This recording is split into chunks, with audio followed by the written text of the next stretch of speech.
Hey guys, it is Wednesday, January 21st, and our reading today comes from Job, chapters 6 through 9.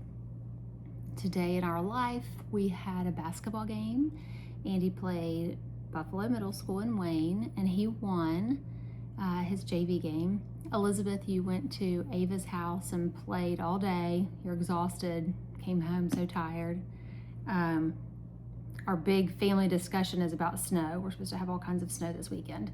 So I'm wondering if we're going to get any at all, but we have predictions.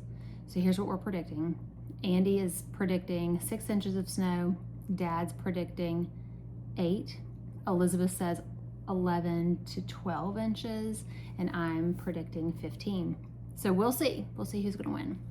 All right, so Job chapter 6. Then Job replied, "If only my anguish could be weighed and all my misery be placed on the scales, it would surely outweigh the sand of the seas. No wonder my words have been impetuous. The arrows of the Almighty are in me. My spirit drinks in their poison. God's terrors are marshaled against me. Does a wild donkey bray when it has grass, or an ox bellow when it has fodder? Is tasteless food eaten without salt, or is there flavor in the sap of the mallow? I refuse to touch it. Such food makes me ill.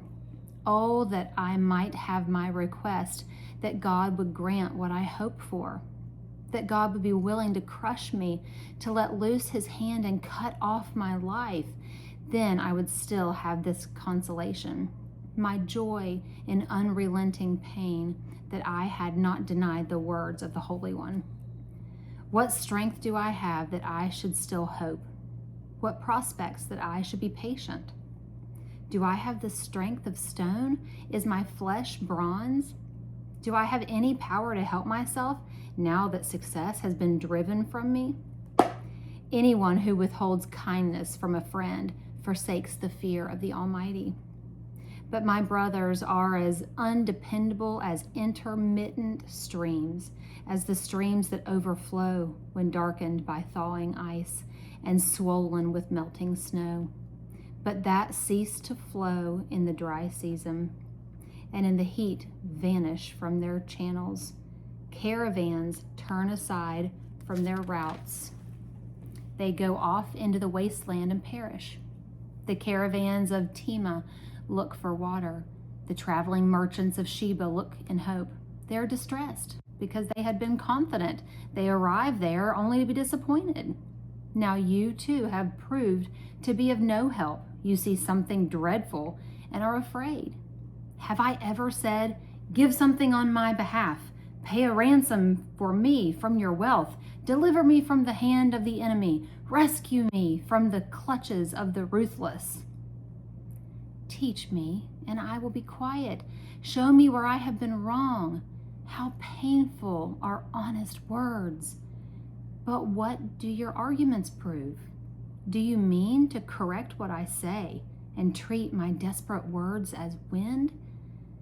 You would even cast lots for the fatherless and barter away your friend.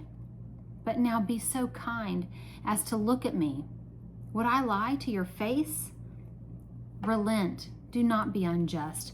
Reconsider, for my integrity is at stake. Is there any wickedness on my lips? Can my mouth not discern malice? Chapter 7. Do not mortals have hard service on earth? Are not their days like those of hired laborers? Like a slave longing for the evening shadows, or a hired laborer waiting to be paid? So I have been allotted months of futility, and nights of misery have been assigned to me. When I lie down, I think, how long before I get up? The nights drag on, and I toss and turn until dawn. My body is clothed with worms and scabs. My skin is broken and festering. My days are swifter than a weaver's shuttle, and they come to an end without hope. Remember me, O God, that my life is but a breath. My eyes will never see happiness again. The eye that now sees me will see me no longer. You will look for me, but I will be no more. As a cloud vanishes and is gone, so those who go down to the grave do not return. They will never come to their homes again. Their places will know them no more. Therefore, I will not keep silent. I will not speak out in the anguish of my spirit. I will complain in the bitterness of my soul. Am I the sea or the monster of the deep that you put me under guard? When I think my bed will comfort me and my couch will ease my complaint, even then you frighten me with dreams and terrify me with visions, so that I prefer strangling and death rather than this body of mine. I despise my life. I would not live forever. Let me alone. My days have no meaning. What are human beings that you make so much of them, that you give them so much attention, that you examine them every morning and test them every moment? Will you never look away from me or let me alone even for an instant? If I have sinned, what have I done to you, you who watch over us all? Why have you made me your target? Have I become a burden to you? Why do you not pardon my offenses and forgive my sins? For I will soon lie down in the dust. You will search for me, but I will be no more. Chapter 8. Then Bildad the Shuhite replied, How long will you say such things? Your words are a blustering wind. Does God pervert justice? Does the Almighty pervert what is right? When your children have sinned against him, he gave them over to the penalty of their sin. But if you will seek God earnestly and plead with the Almighty, if you are pure and upright, even now he will rouse himself on your behalf and restore you to your prosperous state. Your beginnings will seem humble, so prosperous will your future be. Ask the former generation and find out what their ancestors learned. For if we were born only yesterday and know nothing, and our days on earth are but a shadow, will they not instruct you and tell you? Will they not bring forth words from their understanding? Can papyrus grow tall where there is no marsh? Can reeds thrive without water while still growing and uncut? They wither more quickly than grass. Such is the destiny of all who forget God. So perishes the hope of the godless. What they trust is fragile. What they rely on is a spider's web. They lean on the web, but it gives away. They cling to it, but it does not hold. They are like a well-watered plant in the sunshine, spreading its shoots over the garden. It entwines its roots around a pile of rocks and looks for a place among the stones.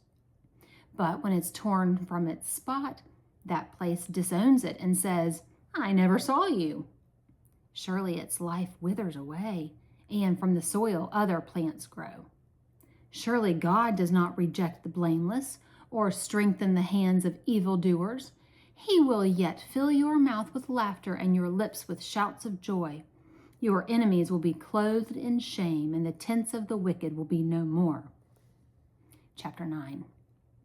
Then Job replied, Indeed, I know that this is true, but how can mere mortals prove their innocence before God? Though they wished to dispute with him, they could not answer him one time out of 1,000. His wisdom is profound. His power is vast. Who has resisted him and come out unscathed? He moves mountains without their knowing it and overturns them in his anger. He shakes the earth from its place and makes its pillars tremble. He speaks to the sun and it does not shine. He seals off the light of the stars. He alone stretches out the heavens and treads on the waves of the sea. He is the maker of the Bear and Orion, the Pleiades, and the constellation of the south. He performs wonders that cannot be fathomed, miracles that cannot be counted. When he passes me, I cannot see him. When he goes by, I cannot perceive him. If he snatches away, who can stop him? Who can say to him, What are you doing? God does not restrain his anger. Even the cohorts of Rahab cowered at his feet. How then can I dispute with him? How can I find words to argue with him? Though I were innocent, I could not answer him. I could only plead with my judge for mercy. Even if I summoned him and he responded, I do not believe he would give me a hearing.